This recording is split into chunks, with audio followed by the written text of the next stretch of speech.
This is Democracy Now!, democracynow.org, The War and Peace Report. I'm Amy Goodman.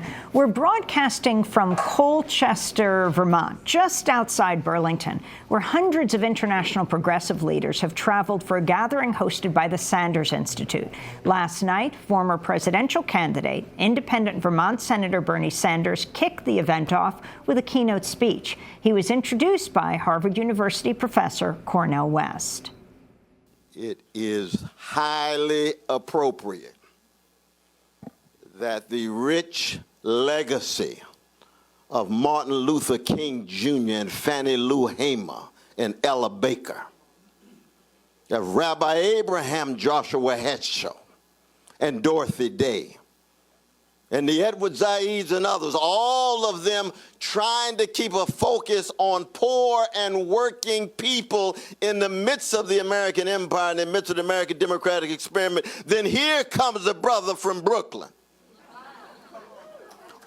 mediated in Vermont, who becomes the great political figure in the context of such truncated electoral politics in this nation, that raises the banner of working people and says, Wall Street, you're too greedy.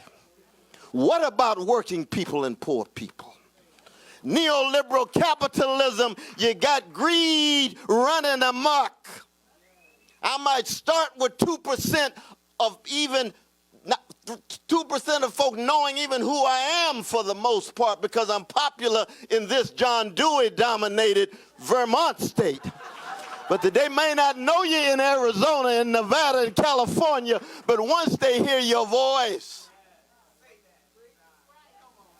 this is what we're talking about. We are here because there's too many folks suffering.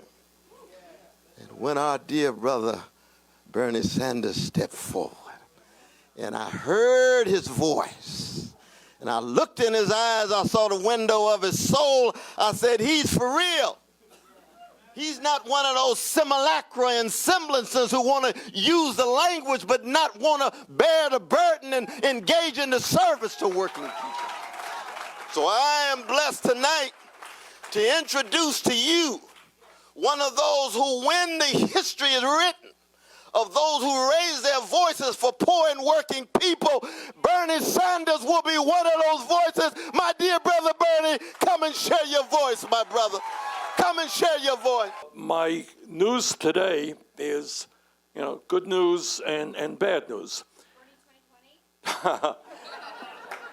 The good news, and Cornel just mentioned this, and it tells you what all of you know. I mean, this is a group of people who work in progressive politics every day.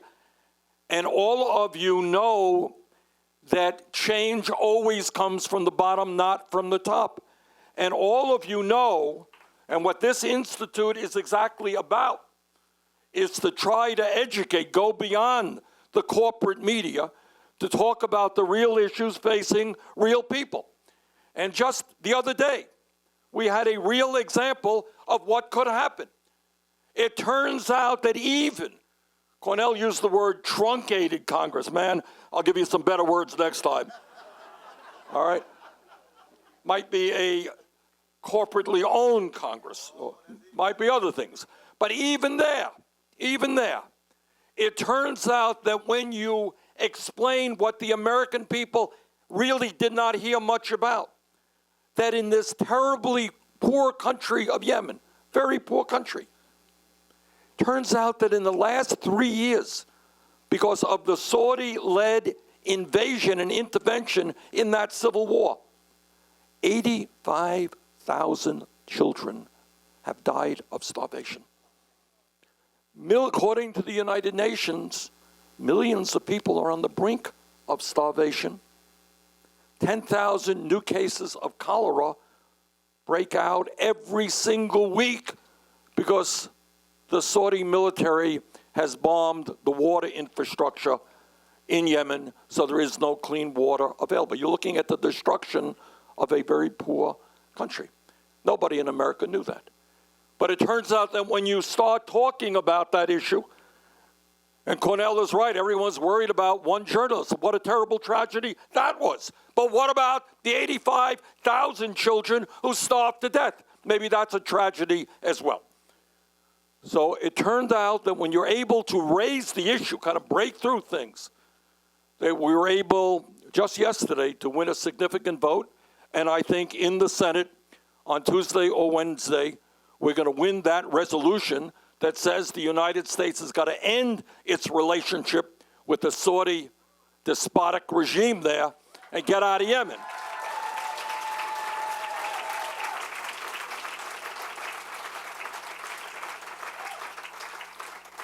But it raises a profound question. And that is, how the hell do we ever get into a relationship with a government like that? And once again, everybody says, oh my God, they killed Jamal Khashoggi. It was a terrible, brutal. The guy walks into a consulate, a safe haven. They kill him and they cut him up. How horrible is that? But that is just one example of what that regime is about. Our longtime ally, where if a woman is going to get a job in Saudi Arabia, she has to get the permission of some male, to allow her to get the job or to go to school. All right. We got a handful of corrupt billionaires who run that country. If anyone stands up and protests, they get jailed. So maybe as a nation, we should be rethinking our relationships with governments like Saudi Arabia. And that we have a president who thinks, and of course he lied on this issue as well, thinks selling them $100 billion of arms makes it all very well and good. Of course, he didn't even get the $100 billion. That was a lie as well. What we are here to discuss is the fact that we are living in very, very difficult times, and you guys are struggling with all of these issues. And I know that during this conference, there's going to be some serious discussion about issues like economic justice. And economic justice means that maybe, just maybe, we will be able to begin a discussion in this country on a word that is never seen on television, not read in the newspapers too often. It's called poverty. Got 40 million people, including more than a few in this beautiful state, who are struggling every single day to keep their heads above water. In this state and all over this country, people are working at 2 or 3 jobs. And everybody in this room knows that while unemployment today is relatively low, that does not mean that tens of millions of families do not continue to struggle.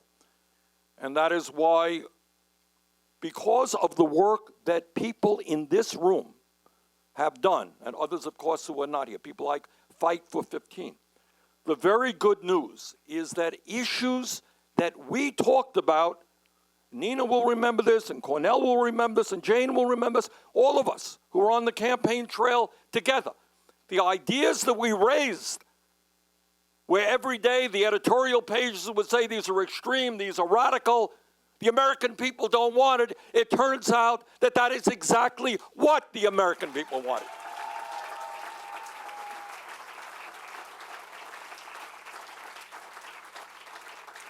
Not shockingly, it turns out that the American people believe that if you work 40 hours a week in America, you should not be living in poverty.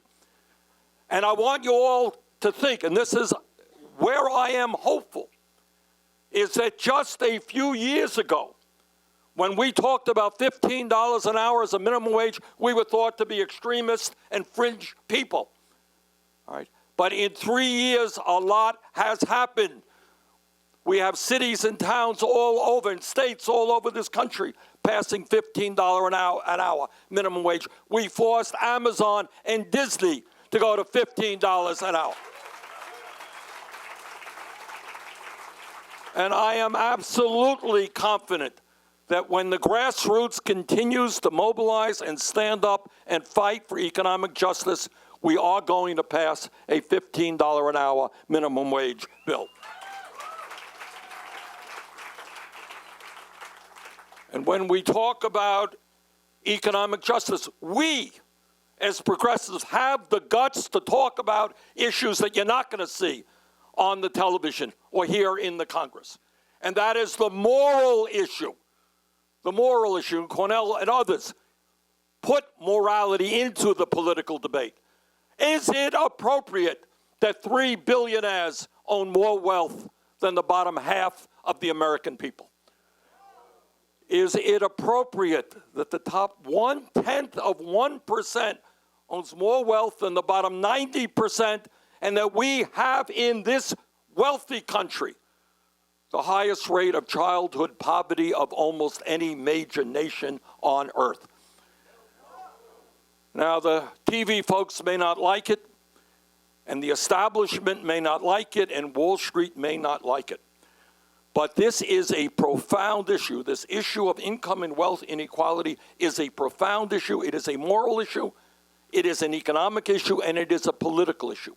Because we have got to stand up, as all of you know, to a corrupt campaign finance system where these very same billionaires are buying elections.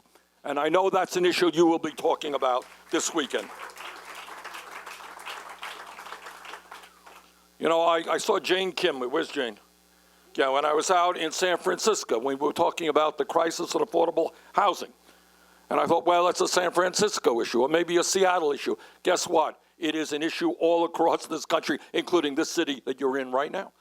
And that people, young people often, working people, cannot find decent housing. Maybe it's time we started talking about building the millions of units of affordable housing that we need in this country. And when we talk about, you know, one of the things that the role that we can play, and that you are playing, and that we are all playing, is forcing discussion about issues that the establishment does not want discussed. And it's not only that we have the highest rate of childhood poverty of almost any major country on earth. You got working people today in Vermont, all over this country, they're going to work. It is not too much to ask that they have affordable, quality childcare for their children. This is not a radical idea. It is not a radical idea. Other countries are doing it. Every psychologist who studies human behavior understands that the ages of 0 through 4 are the most important years of a human being's development. How in God's earth can we turn our backs on those little children and not provide them with the nurturing and the intellectual life that they need as little children? So one of our jobs is to force discussion on issues that are not only right, but in fact what the American people want. I'll give you another example. And I see Roseanne DeMoro here, many of you. A few years ago, we raised the issue. Hey, maybe, this is really radical idea, my God, not to be discussed on television for sure, not to be discussed in the halls of Congress. Maybe the wealthiest country in the history of the world, 50 miles away from the Canadian border, maybe, just maybe, we might want to do what every other major country on earth does, guarantee health care to all people as a right, not a privilege.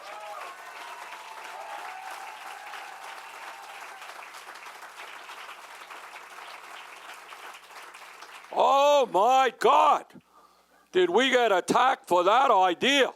Oh, how are you going to pay for that? How are you going to pay for that? We're spending now twice as much as the folks 50 miles away from us spend. They manage to guarantee health care to all of their people. Yeah, I think we can figure out a way to pay for it. And I guess that's something going to be discussing this weekend, all right? But here is my point. We began that so-called radical discussion, and 3 years came and gone. The last 2 polls that I saw on the issue of health care has 70% of the American people supporting Medicare for all single-payer system.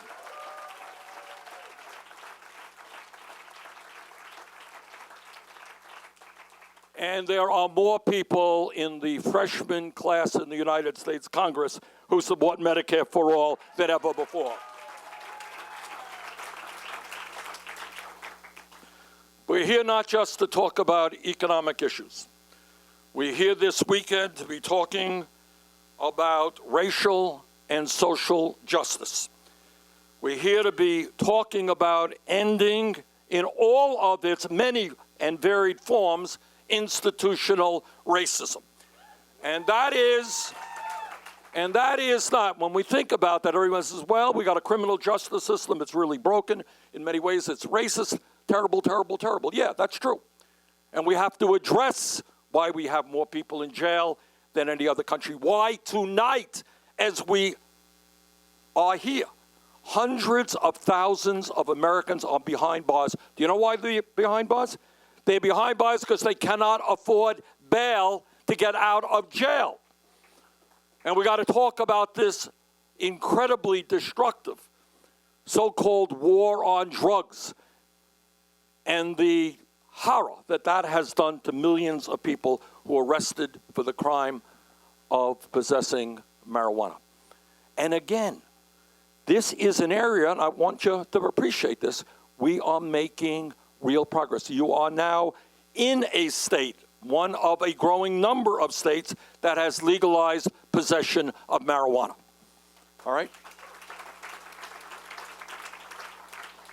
And there is serious discussion now all over the country because of groups like the ACLU, Black Lives Matter, and others about fundamental reforms of the criminal justice system. But when you talk about racial disparities, it is not just criminal justice.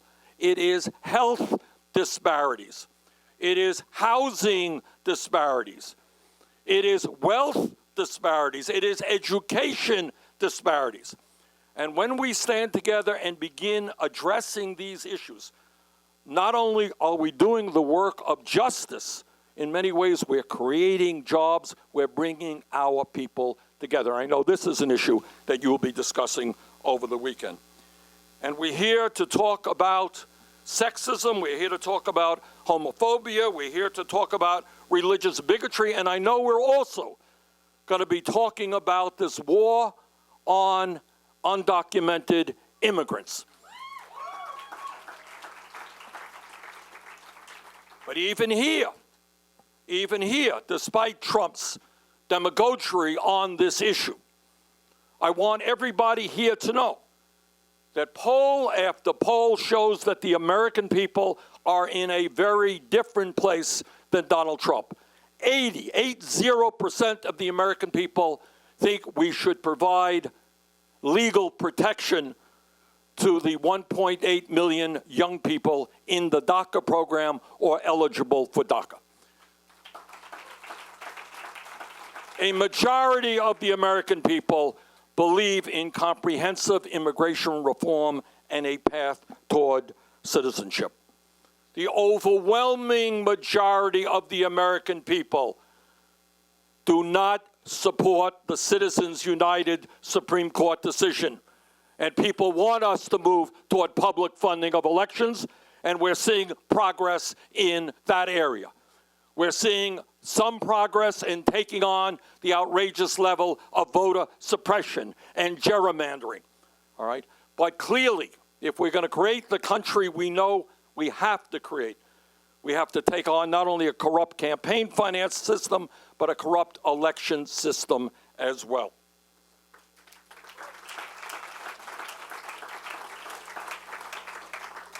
Now, we just came through a campaign which I know many of you worked very, very hard on. We didn't get everything we wanted. I would have loved to become chairman of the Budget Committee. Unless Mitch McConnell does something very, very strange, I think that is not going to happen. But on the other hand, our brothers and sisters in the House did well. They won some 40 seats.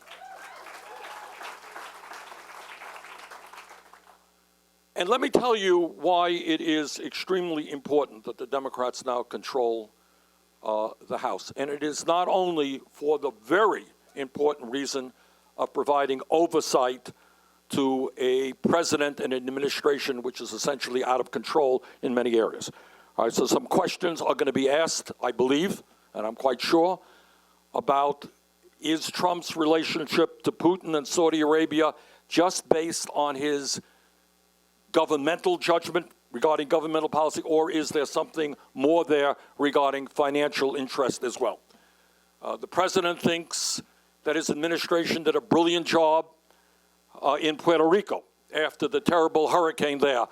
I think his administration will start answering some questions about a not so wonderful job that they did there and other questions. But here's what is even more important. For the last 2 years, you've had a Senate that was bad and a House that was even worse. So many of the issues that we will be discussing this evening and this weekend never even surfaced.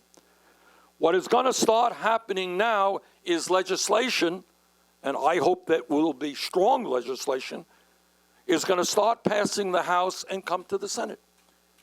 And it is a very different situation when you don't have to deal with anything, when you don't have to vote against raising the minimum wage because you don't have a bill on your desk, then when that bill comes up, and you're going to have to explain to the folks back home why you voted no. I hope very much. We worked on a 4-year Medicare for all single-payer program. First year was pretty simple. It said lower the eligibility age for Medicare from 65 to 55, cover all of the children, lower the cost of prescription drugs. I hope our colleagues in the House bring that bill over to the Senate. And my guess is that 80% of the American people support that. And if the senators want to vote against it, they're going to have to explain that to the folks back home. So let me conclude by saying this. There are enormous problems facing this country.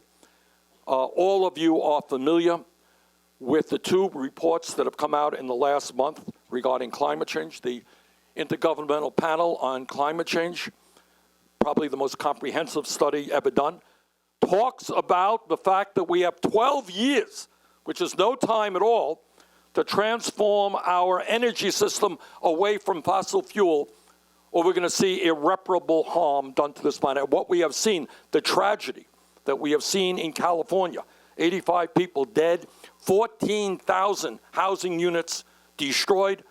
What they are telling us is if we do not get our act together, that is going to become commonplace, not just in the United States, but all over the world. Rising sea levels, flooding, the acidification of the ocean, et cetera, et cetera. So we got a whole lot of issues out there that we have got to address. But the point that I want to leave you with, the main point that I want to leave you with, as somebody who has traveled all across this country, is that on issue after issue, whether it's common sense gun safety legislation, whether it is making sure that our kids can afford to go to college and not leave school $50,000 or $100,000 in debt, whether it's immigration reform, whether it is criminal justice reform, whether it is telling the billionaires that they're not going to get a tax break, but in fact they're going to start paying their fair share of taxes. Whether it is any of those issues and even more, I want you all to know that the American people are with us on those issues. The Republicans did not run any 30-second ads which said, vote for candidate X so we can give a tax break to the rich and cut Social Security, Medicare, and Medicaid. I don't think they ran those ads because nobody supports that agenda, which is their agenda, all right? But people do believe in our ideas. So what do? First of all, we have got to make sure that the Democratic Party is not just a party of the East Coast and the West Coast. It is a party of every state in this country. Our job is to make sure that the issues that we deal with, that people understand, they impact black families in New York City, they impact white families in Kansas, and Latino families in Los Angeles. All right. Our job is to do exactly the opposite of what Trump is trying to do. He is trying to divide us up based on the color of our skin, our sexual orientation, our religion, where we were born. Our job is to bring our people together around a strong, progressive agenda that speaks to the needs of all and not just the 1%. Senator Bernie Sanders speaking at the opening of the Sanders Institute gathering here in Burlington, Vermont. Among those attending are Native American leader Winona LaDuke, who will join us on Monday's broadcast, and former Greek finance minister Yanis Varoufakis will be on Tuesday's show. Democracy Now! Is currently accepting applications for a full-time social media manager based in New York City. You can get details at democracynow.org. And a very belated happy birthday to Dina Guzder. Special thank you to the Vermont PBS team here in Colchester, Dave Rice, Holt Albee, Sarah Wentworth, Stephen Weigel, Mike Dunn, Brian Stevenson, Keith Swan, Josh Seacard, and Dana Nahomic, as well as Democracy Now!'s Dennis Moynihan, John Hamilton, and Libby Rainey. Democracy Now! Is produced by Mike Burke, Dina Guzder, Nermeen Sheikh, Carla Wills, Tammy Warrenoff, Sam Alcoff, Robbie Karen, Hani Massoud, Charina Nadura, Tay-Marie Astudio, Mike DeFilippo and Miguel Noguera are our engineers. Special thanks to Becca Staley, Julie Crosby, Hugh Gran. I'm Amy Goodman from Vermont PBS. Thanks so much for joining us.